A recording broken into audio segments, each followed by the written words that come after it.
Okay, let's get started. So welcome everybody to this event. My name is Andrea Paris. I'm the director of the Guelph Institute of Development Studies at the University of Guelph. To begin, I'd like to begin with a land acknowledgement. And so I'll start by saying that I'm grateful to acknowledge that the University of Guelph resides on the traditional and ancestral territories of the Mississaugas of the Credit. It is also located within the territory of the Between the Lakes Purchase, which is also known as Treaty 3. This treaty was first negotiated between the Mississaugas of the Credit and the British Crown in 1784. But before that treaty was signed, there was a pre-existing treaty called the Dish with One Spoon Treaty between the Haudenosaunee and the Anishinaabe peoples and their allies that committed them to living peaceably together. And over the years, newcomers to this territory have also been integrated into the terms of the Dish with One Spoon Treaty. The Dish with One Spoon Treaty requires those of us who reside and work here to take responsibility for being stewards of the land and creating good relationships with each other. And so it's in that spirit that I welcome you all to this event as we continue to think about how to make good relationships with each other and take responsibility for our work and play here on this land. This event is being presented by Circle, which is the Canada-India Research Centre for Learning and Engagement. This research centre was established in February 2020 at the University of Guelph. It aims to be an interdisciplinary nucleus in Canada for cutting-edge research on India, South Asia, and their diasporas. It showcases, advocates, catalyzes, and fosters equitable, respectful, and sustained exchange of knowledge between Canadian and Indian scholars on complex and emerging topics related to sustainability and social and economic well-being. And if you're interested in learning more about Circle, we've just dropped a link to the Circle website in the chat. Related to that, I'd like to draw attention to a call for abstracts for the 4th annual Circle Graduate South Asia Conference, which is taking place in the fall of 2025. So there is a call for abstracts that is being released. So graduate students who might be in the room, you are welcome to submit your proposals for an abstract to participate in that conference. And we've also dropped the link to the call for abstracts into the chat. Just a few words on etiquette and how we're going to be running this event before I introduce our distinguished speaker. So I'll let you know straight off that we are recording the event. I'll ask you, all the participants, to remain on mute and keep your video off.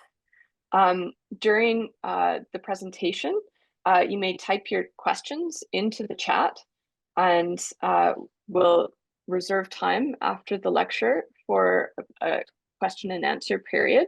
During the question and answer period, we'll look at the questions in the chat, or you're also free to raise your hand and unmute yourself and ask your questions.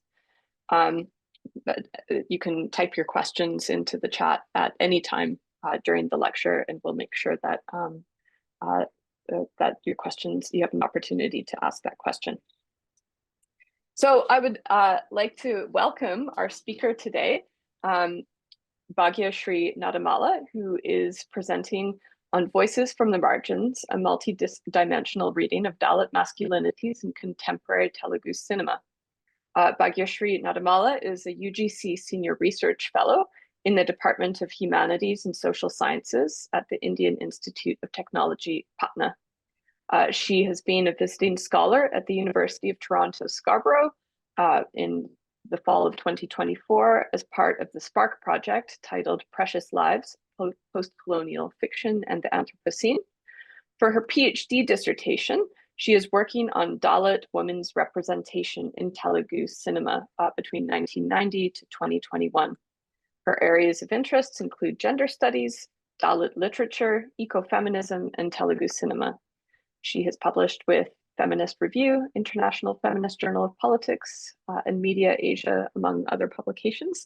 It is a great pleasure to welcome you virtually to the University of Guelph. Bhagya, Shree, thank you so much for joining us today. And I'll pass things over to you for the lecture, and we'll look forward to hearing about your work and the conversation afterwards.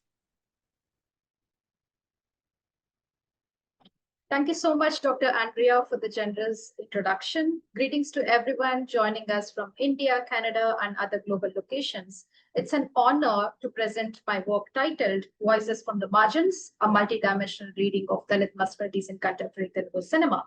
I'm grateful to Circle for this opportunity, and I look forward to your reflections or questions, if any, towards the end of the presentation. Before I delve into the main arguments of my presentation, let me briefly walk you through the structure of my today's talk.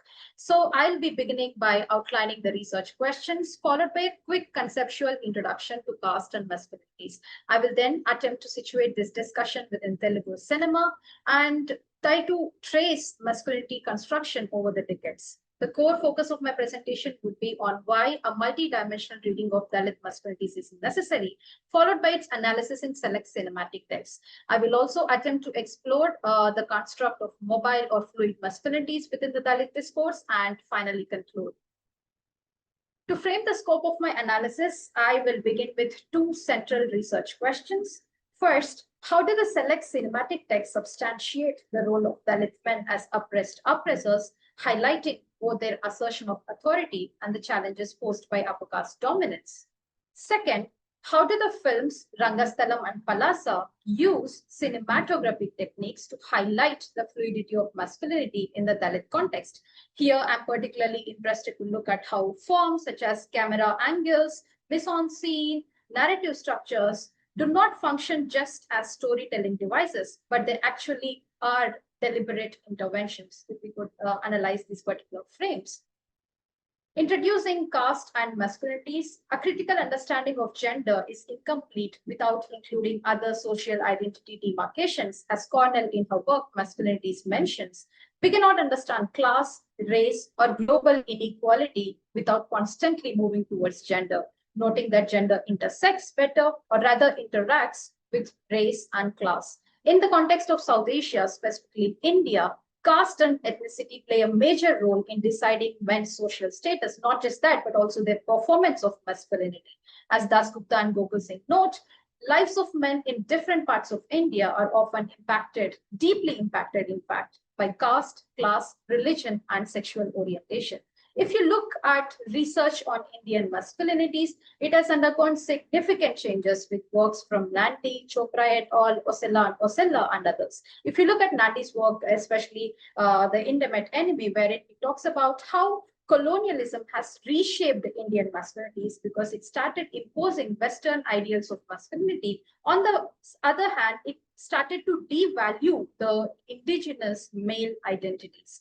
Chopra et al. Looks at diverse South Asian masculinity, but interestingly also noting the absence of Dalit men in the mainstream masculine discourse. Osella talks about South Indian masculinities through class, migration, kinship, but without paying any attention to caste. There have also been other recent contributions we find from the works of Chakravarti, Banerjee, Srivastava, but this entire chunk of works have definitely helped in advancing the study of masculinities in India, but the issue of caste has been under-theorized, or rather become overshadowed within the broader category of South Asian masculinity. Even if caste is mentioned, it is just mentioned in relation to upper caste norms, or it is just a part of the larger social construct.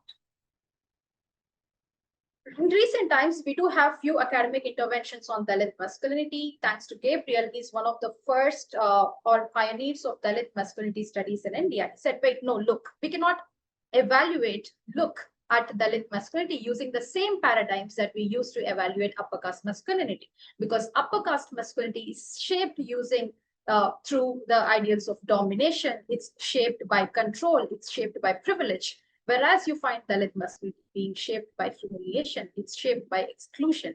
And Young kind of took this Dalit masculinity discourse to regional cinema, and his work opens up the space to ask the question, what does it feel for Dalit men to be in a cultural landscape dominated by upper caste norms or dominated by upper caste representations? Dabak takes this Dalit masculinity discourse to Dalit autobiographical narratives to kind of see how Dalit men articulate their own masculinity in their own words or in their own words. Mukherjee and Jha kind of use a post-structural lens to analyze Dalit masculinity in select narratives. And building on this, in this current presentation, I make an attempt to analyze the positionality of Dalit men, specifically in the context of their practice of mobile masculinity and how their gender performance kind of becomes fluid. Just to mention mobile masculinity, what mobile masculinity is all about in a one line, it's all about how Dalit men are oppressed due to this historical caste structure on one hand. On the other hand, they enact the same kind of oppression to their Dalit women or other lower caste men from their own community. So the performance is kind of fluid. To better understand or to better substantiate Dalit masculinity, let me provide a brief overview of Dalit man's positionality in the Indian caste system. The caste system is a complex phenomena that functions as a hierarchical social stratification. It is primarily structured around the notions of purity and pollution, and originating from the ancient Chaturvarna or the fourfold system, which organized society based on the occupational division of labor. You have this modern day caste system delineating from four varnas. We have Brahmins, who are the priests, Kshatriyas, who are the warriors, Vaishyas, who are the traders, and Sudras, who are the laborers. And outside this caste hierarchy exists the untouchables, or who are generally referred to as Dalits. I am not going into the detailed historical and sociological nomenclature as to why they are Dalits or Adishudras or Panchamas, but constitutionally they are recognized as scheduled castes. And as Rajni Kothari points out, Dalits continue to experience deep turmoil and face constant humiliation even in the 21st century. We find them performing even menial, inhuman occupations like manual scavenging, which is a major concern if you take in the South Indian state of Tamil Nadu even today. And you find them even performing other occupations like skinning carcasses, and they're also ostracized from the mainstream society. This issue of caste, its effective disparities, along with masculinities, has also entered the diverse and varied spectrum of Telugu cinema. Cinematic portrayals, in general parlance, serve a dual purpose. They either act as a medium for proliferation and dissemination of cultural thoughts and values, or they question and deconstruct discriminatory practices and ideologies. We will be talking about this in very much detail when we talk about the construct of masculinity over the decades in Telugu cinema. But for now, Telugu cinema is the second largest film industry in India, coming right after Hindi cinema or Bollywood. It is also one of the major regional language film industries in India, along with other regional language industries like Tamil, Malayalam, Kannada, Bengali, Marathi, etc. Telugu cinema has also carved a distinctive ethos within the trajectory of Indian cinema by developing a diverse range of genres, starting from mythological narratives, folk narratives, and also hyper-masculine action dramas. If I say there is one thing that's unchanged in the entire cinematic history of Telugu cinema, it is this hyper-masculine action dramas, which I kind of call it as a hallmark of Telugu cinema in itself. So, and the Telugu film industry also established itself as a leading influence during the modernist film era, shaping everything right from unique costume and set designs, also innovations in editing, song composition, sound design, and whatnot. According to Ormax Media report for the year 2024, Telugu films generated a total revenue of around $280 million, contributing to 20% of the overall box office earnings in India. It has also emerged as a formidable industry in the early 1920s, with studios established in the then Madras Presidency, which is part of the Tamil Nadu state. Telugu cinema produced its first sound film, Bhakta Prahalad, in the year 1932. Just like any other film industry, you find Telugu cinema starting off with mythological or devotional themes, and later expanding to include socio-political realities in their cinematic narratives. And within this vast cinematic space, masculinity remains an uninhibited expression, around which you have a protagonist kind of being influenced to align with dominant cultural expression. So Telugu cinema has also introduced nuanced improvisations in the construction of masculinities, reflecting changing gender sensibilities and also anxieties around troubled manhood. If we have to understand the construction of masculinities in in Telugu cinema, we definitely have to talk about the interconnected frameworks of caste, cinema, and politics, which influence each other and also influenced by each other. We cannot do away with this aspect when you are talking about Telugu cinema, because you find most of the film stars, actors in Telugu cinema, especially male actors, going on to establish their political parties. If you take the current Deputy Chief Minister of Andhra Pradesh, Pawan Kalyan, who has got his own party, that is Janasena Party, he is a very much established actor in Telugu cinema. And to understand the construct of masculinities in itself, they have to always go side or hand in hand with the genres in Telugu cinema, because genres again operate within the entrenched caste structures prevalent in the Telugu states. As Richie argues, since the inception of Telugu cinema as an industry, Brahmins enjoyed a monopoly. Here I have attempted to trace masculinity over the decades. One of the clearest manifestations of upper caste influence, again, is seen in this mythological genre. For instance, in films like Ramapaduka Pattabhisheka or in films like Lavakusha, you find upper caste protagonist being seen as embodiment of idealized Indian masculinity. Later on in the 1960s, with the entry of Reddys, Kammas, and Kapus, these are the subcastes.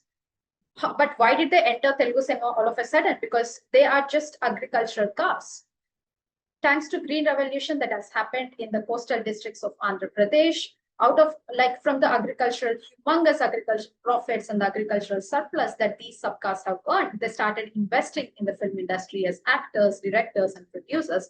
I again repeat, these are not upper castes in Telugu cinema, but these are dominant castes. So we find a kind of slight thematic variation even within the mythological genre. For instance, N.T. Ramarau's Danavira Shurakarna, this particular film translates to generous, heroic, and valiant Karna.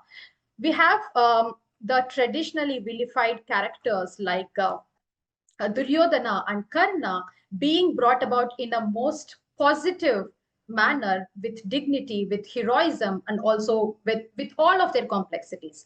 And later on in the 1980s, we have the musical dramas coming in, especially in the films of K. Vishwanath, where classical dance and music are taken as tools of culturally refined, superior masculinities. So we see that in K. Vishwanath's films like Shankarabharanam and Sagara Sangamam, wherein you have these upper caste actors being agents of cultural revival. We do have lower caste figures in these films, but they're often Sanskritized to legitimate their masculinity. Also, 1980s also saw the rise of the mass film genre, which is very much important when we talk about masculinities, because it is where for the very first time in Telugu cinema, we find the dilution of not upper caste, but upper class masculinities, because especially in films like Kaidi, Gang Leader, in the 1970s, Hindi cinema kind of had a trope wherein anger was seen as a marker of heroic masculinity, especially in films enacted by Amitabh Bachchan. And that same trope has been carried to Telugu cinema in the 1980s. We find that in films of the actor Chiranjeevi, and he's seen as the face of the angry young man in Telugu cinema. But what is the cinematic formula of this mass film genre? We have this action-oriented spectacle. We have themes of anger, vengeance, and also we have a male protagonist taking on an underdog role. And it is for the, you have a Chiranjeevi doing a kind of a rowdy figure in his films. He tries to dilute the upper class masculinities. Also, however, in the 1990s, especially in the mid-1990s, this mass film genre, we find a kind of crisis. And this crisis, many of the critics say it's because in the early 1990s, Telugu cinema started to shift its base from the then Madras presidency to the now Hyderabad-based film industry. And we have directors like Gudavalli Ramabraham talking about how there is a need for Telugu cinema to talk about its own Telugu-ness. We need to have a kind of thematic reorientation. So we find Chiranjeevi and his contemporaries like Balakrishna, Venkatesh, and Nagarjuna, who started to dilute this rowdy figure or the lower class masculinity figure. But Balakrishna, if we talk about, he again goes back to the same old formula of upper caste masculine figure being taken the savior archetype. So here I am just playing a 30-second video clip. I want you to just notice his performance style.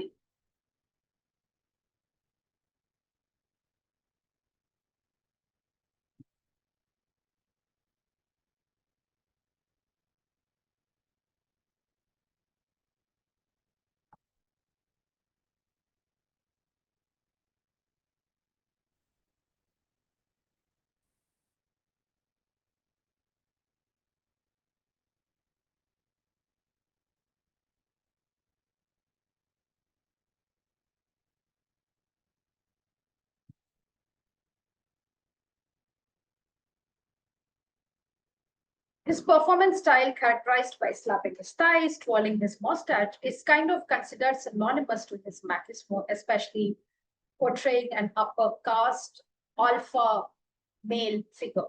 So when we talk about other actors like Venkatesh and Nagarjuna, they kind of went to a more domesticated forms of masculinity, bringing in talking about family honor, chastity, so on and so forth. And in the next phase, these varied and overlapping constructions of masculinity in Telugu cinema shape the screen of third-generation actors like NTR Jr., accommodating physical aggression with melodramatic intensity. I'm not going into depth in this particular phase since my focus is on post 2018, which we can term it as Dalit phenomena, because from the year 2018 to 2021, there was a flurry of films, Telugu films, which talked about these Dalit issues by putting them at the center. So we have them trying to reconstruct upper caste masculine ideologies. For instance, in films like Love Story, Narappa, we have also got other films like Sridevi Soda Center, Uppena, and also the select cinematic text Rangasthalam and Palasa fall into this category. But why do we need a multidimensional reading of Dalit masculinities? What's the problem with univocal models of masculinity? Most traditional readings of masculinity, especially in relation to upper caste men, assume a unified, dominant, and hegemonic structure. This view kind of flattens out the differences and also ignores the hierarchy of caste. In both cinema and sociological discourse, these masculinities are portrayed as expressions of power over other men, irrespective of caste, patriarchal authority over women, and also control over public, institutional, and cultural spaces. They are mostly unmarked masculinities where caste or power privilege is just assumed but never named. When we shift the lens to Dalit masculinities, the picture kind of becomes more complex because they're often excluded from upper caste institutions and representations. They're targeted by caste violence and social humiliation. And yet, in certain settings, Dalit men do reassert power, especially in the communal spaces like their family or even subcultural spaces. Let me give a brief theoretical mapping to it. R.W. Connell is kind of considered the foundational figure for masculinity studies, and her model of hegemonic masculinity lays the groundwork by recognizing that masculinities are hierarchical and relational. There is this urban elite masculinity at the top, and we have other masculinities such as and rest are just subordinated, either subordinated masculinities or marginalized masculinities. This model of vertical hierarchy mostly focuses on who dominates whom. While, it definitely introduces the idea of marginalized masculinity, caste cannot be centrally theorized. But applying Connell's model helps us to see how upper caste urban elite masculinity operates as hegemonic, recognize how Dalit masculinities are subordinated. When we shift to Meshed Smith, we are kind of moving from hierarchical model to a more multidimensional model.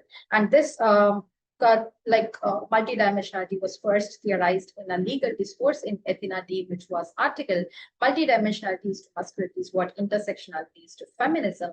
And the focus is now not on who dominates whom, but rather to see how context, intersectionality, and power relations kind of shape these masculinities. So using the employing a multidimensional reading helps us to recenter caste in masculinity studies. Like appropriating this multidimensional model helps us to recenter caste. We no longer see caste as a secondary or an implied factor. It helps us to rethink but caste kind of becomes a central unifying force. It helps us to rethink masculinity, not just as a male power. It's not just about dominance, but masculinity is also about it's also a site of negotiation. It's also a site of struggle. And this approach also de-essentializes Dalit men. They are no more seen as a single frozen identity. Rather, we have them with agency. We have them with their flaws. We have them with their, also with their, we read them with all of their complexities. These are the select cinematic texts. I try to appropriate this multidimensional model into these texts to see how Dalit men role is kind of is being shaped. So the select cinematic texts are Rangasthalam and Palasa 1978. Just to give you a brief introduction to these cinematic texts, in Revenge and Deviance, N. Sukumar's Rangasthalam offers a narrative highly motivated by caste dynamics. It's set in a fictional village in 1980s Andhra Pradesh. It centers on Chitti Babu, played by Ram Charan, a partially hearing impaired man from Dalit background. While the film avoids direct naming of caste, it stages a deeply caste-coded rural world wherein entire land ownership, you talk about political power, you talk about social control, control, everything is monopolized under the upper caste president, Phanindra Bhupatis. Is monopolized by upper caste president Phanindra Bhupatis, so much so that throughout the film, you as an audience, you don't even know what his actual character name is. He's being always referred to as president. Within this intricate social landscape, the pervasive caste system exercises its authority by rigidly enforcing hierarchical boundaries so that Dalits remain in their own space. Rangasthalam was also a decent box office success. In sharp contrast, Palasa 1978 is an unapologetically political film that directly confronts caste oppression in Andhra's coastal district of Shree. The film traces the journey of two brothers who are Dalits. We have Mohan Rao and Ranga Rao, who belong to a family who earn a living by singing and dancing to the folk songs, which are very much native to Shree. The opening song talks about Palasa, the place, not just as a place, but as a person with its own quirks and personality. The narrative begins in 1978, as the very title says, and moves to 2018, and shows the evolution and aging of characters too, along with how they kind of confront caste-based oppression. Unlike mainstream Telugu cinema, Palasa refuses to euphemize caste. It names, locates, and indicates it. Contextualizing Dalit masculinity in select cinematic texts, in Rangasthalam, we have Chitti Babu's masculinity is forged through marginality. His deafness, physical labor, and emotional transparency mark him as vulnerable, sometimes even feminized in relation to upper caste masculinity. Chitti Babu is always found to be in a dilemma. On one hand, he's trying to contend with a disabled identity, which marks him as weak and dependent. On the other hand, there is this upper caste hegemonic construction of masculinity as strong and independent. Palasa 1978, on the other hand, provides a searing portrait of Dalit male subjectivity shaped by caste humiliation, rage, and the desire for justice. It critiques the wait for reform model of anti-caste politics, which most of the films take, and instead dramatizes the need for direct action. Sometimes it's given the bloodshed violence. Trying to explore mobile or fluid masculinities within the Dalit discourse, as I've already mentioned, Dalit masculinity is capable of manifesting various forms such as hegemonic or peripheral masculinity, depending on the specific context. In relation to upper caste male, Dalit men are sidelined culturally, socially, and economically, taking on the marginalized forms. And both the films highlight upper caste masculinity by introducing powerful antagonists. If you talk about Rangasthalam, let me tell you how the antagonist Phanindra Bhupati, played by Jagapati Babu, is kind of introduced. You have this wide angle lens, and you have Jagapati Babu taking a dip in the holy river during the early mornings. And we also have the thread, okay, the Brahmin thread that Brahmins kind of wear, showing that he belongs to the upper caste, taking a holy dip. And in the towards, I mean, what is foregrounded is a dead body being seen as being floated on the river. And post this particular shot, you find like Chitti Babu introducing upper caste antagonists for about 2 long minutes, going on to say how his dominance and control kind of acts in the village Rangasthalam. As Cornell and Messerschmitt note, masculinities are shaped through practices that are accomplished in social action. And these public spaces are become very much important as they become the construction sites of marginalized manhood, where even the most hegemonic of male subjects from the Dalit community can take on certain aspects of subordinated masculinities. When we try to read caste negotiation in Rangasthalam, we can understand through MSS Pandian's transcoding caste, an act that simultaneously acknowledges and disavows caste distinctions. Whereas if you look at caste is being acknowledged in a structural format, but on the other hand, the everyday material reality kind of is being disavowed. And to look at this aspect of transcoding caste, frames become very much important, as Gamson et al. Kind of propose frames as fundamental structures or organizing principles that harmoniously unite and provide coherence to a wide range of symbols and elements of ideas.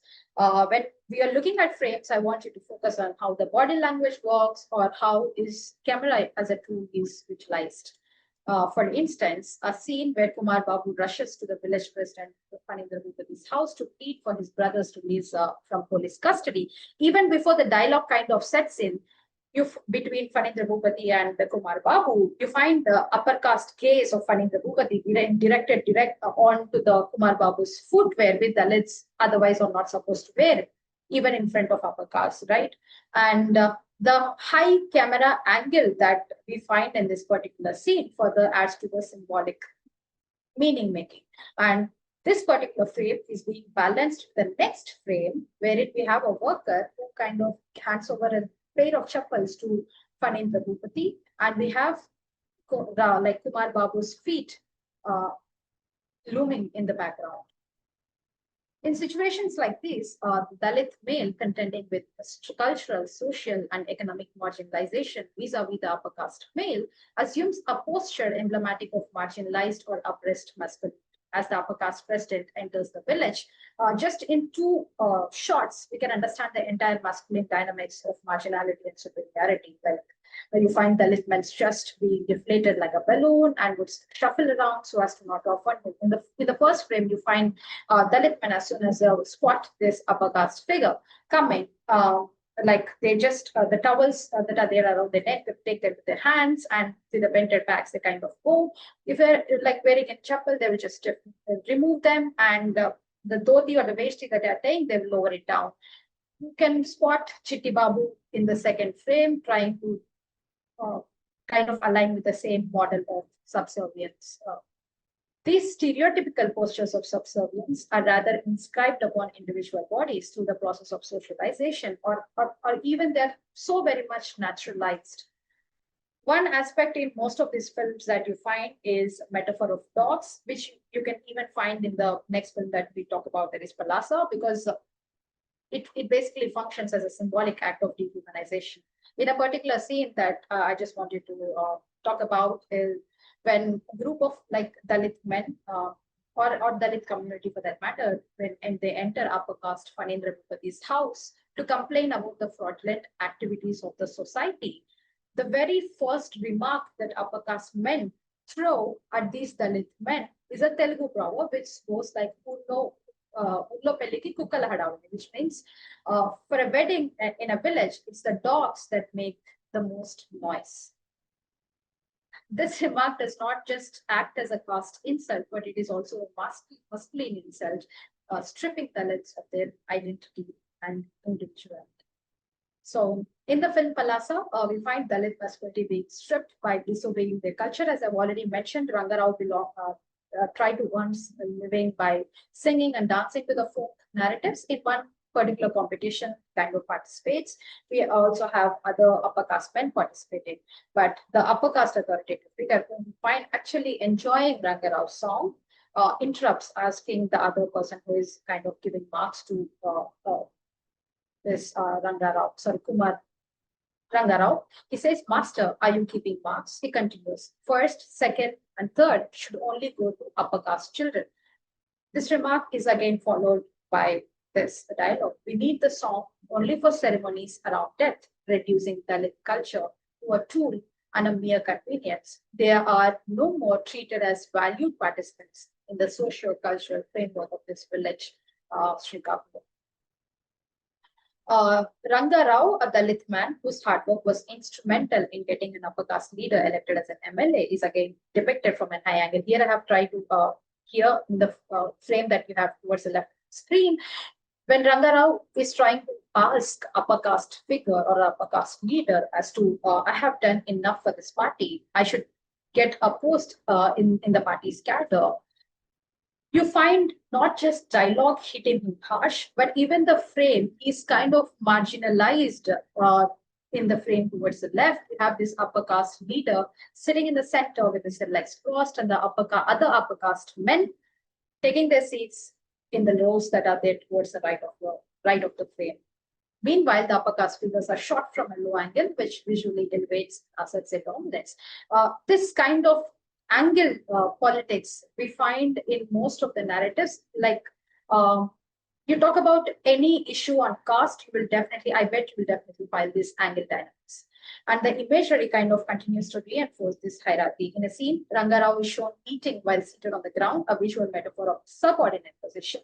Quickly, shortly afterward, the camera shifts from a Dalit man to a dog, subtly drawing a comparison that kind of dehumanizes him. And this continues to be there till the end of the film, wherein an upper caste figure says, "Did you ever see Dalit men winning any case? They are just dogs without bells." That is his comment. However, in the interactions with Dalit women and other Dalit men who are outside the power dynamics, the empowered Dalit male is a complicit being. In Indian Dalit narratives, the prominence of paternal or spousal male figures as representatives of patriarchy has endured for centuries. In addition to that, fatherhood functions as both a confirmation of masculinity and a platform for the reinforcement of patriarchal control. Like if you see Ramalakshmi, who is the female lead in the film Rangasthalam, she acts according to the whims and fancies of two men. One is her father, and the other one is the Dalit protagonist, Chittibabu. When the Dalit protagonist Chittibabu tries to secretly meet her at night, so you find her father encountering, both of them, and asks Ram Lakshmi in an authoritative tone, "Do you really love him?" She does not even raise her head, and you find her just lowering her head down and saying, and not even uttering a word.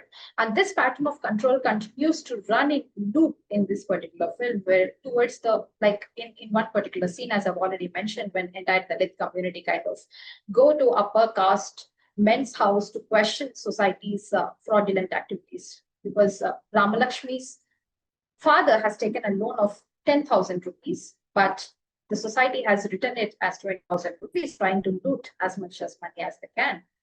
When Ramalakshmi kind of points this, it is Ramalakshmi who has pointed it out. So when she points that out to Chittibabu, she does not directly go to the president and ask, okay, she instead goes to Chittibabu. And later on, in this particular scene, you find upper caste men asking Ramalakshmi's father, "How much money did you take?" And he quickly, in a posture of bent back again, says, "Sir, I have taken a loan of 20,000 rupees." Ramalakshmi quickly looks at him and asks, "Why did you leave and lie?" He does not even give a reply, leave about giving a response. He drags her from that place in front of all the other Dalit men and women and the upper caste men, bursting the entire scene in laughter. Rangamata is a Dalit woman in this in the film Rangasthalam, who stands out as courageous and spirited, earning a living by renting a water motor to Chittibabu. However, her character is kind of soon overshadowed as she primarily serves as Chittibabu's aunt and translator, which is evident in her name ending with Atta, meaning aunt in Telugu. And her identity is also largely defined by her enduring attachment to her husband. Like once Chittibabu, when he comes to know that Rangamata's husband is actually dead, he asks Rangamata, why do you have to hide that your husband is dead? What makes you hide about your husband's death in this village? She says, um, if I don't, if I say that my husband is dead, every man in the village or even men around me try to take advantage, will definitely take advantage over me. So this masculine code of honor, which plays a very vital role in upper caste home or familial dynamics, has entered into Dalit frame as well. And you find Dalit men following the same systems of following the same mechanism of control that upper caste men used to dominate them. As Still mentions, it may seem surprising that ideas of prestige, honor, and respect occupy center stage in Dalits, as they are normally associated with the affluent upper caste. And in the film Palasa, we don't have the father figure.